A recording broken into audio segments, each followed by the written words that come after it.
Hi, my name is Jay Robbins. I'm the broker at Robbins Real Estate Group, and welcome to our video series, Video 12, Termination Option. Paragraph 23 describes what's commonly referred to as the option period.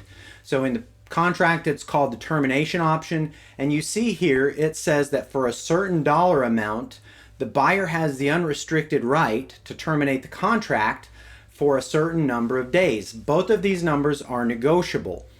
Typically in Texas on this contract, we see an option fee between $100 and $500, usually more towards $100 or $200, and we see an option period, or the number of days, usually between 7 and 10 days. Sometimes shorter, sometimes longer, depending on the circumstance, but those are the normal numbers. Now, how does this work? Well, it says that the buyer will pay this money directly to the seller, so it can be transferred, or it can be a check, or it can be cash. The seller gets the money. It's the seller's money to keep no matter what. Now, why does the buyer give this money to the seller? Well, they get something in return. They get the unrestricted right to terminate the contract for a certain number of days. Why do we have this? You'll remember in one of our earlier videos, we talked about inspections. The termination option period is usually used for the buyer to do their inspections. Remember, they've accepted the property as is. Now, this termination option is one of their outs.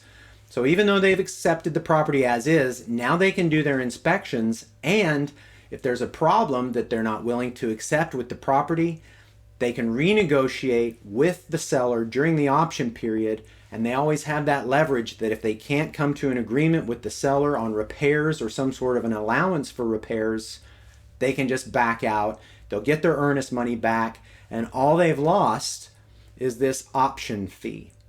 Now, here are a couple of really important things to pay attention to when you're looking at this option period, paragraph 23. Notice here that the buyer has a deadline, and this is a hard and fast deadline to deliver the option fee to the seller. Now, there's also a receipt page on the contract. So as a buyer, it's really important that when you deliver this option fee, you make sure that there's a receipt from the seller and they acknowledge that they've received it. I've actually got a really crazy story about a seller who accepted an option fee well after the deadline, and it turned into a pretty sticky situation. He accepted it, but it wasn't delivered on time. There was definitely some legal conflict there. So let's avoid that. Just make sure the option fee gets delivered in time, and that way the buyer will have the unrestricted right to terminate for that number of days. So that wraps up our video series on the Texas Real Estate Commission 1 to 4 family residential contract for resales. There's one more video at the end of this module if you are buying or selling a condominium.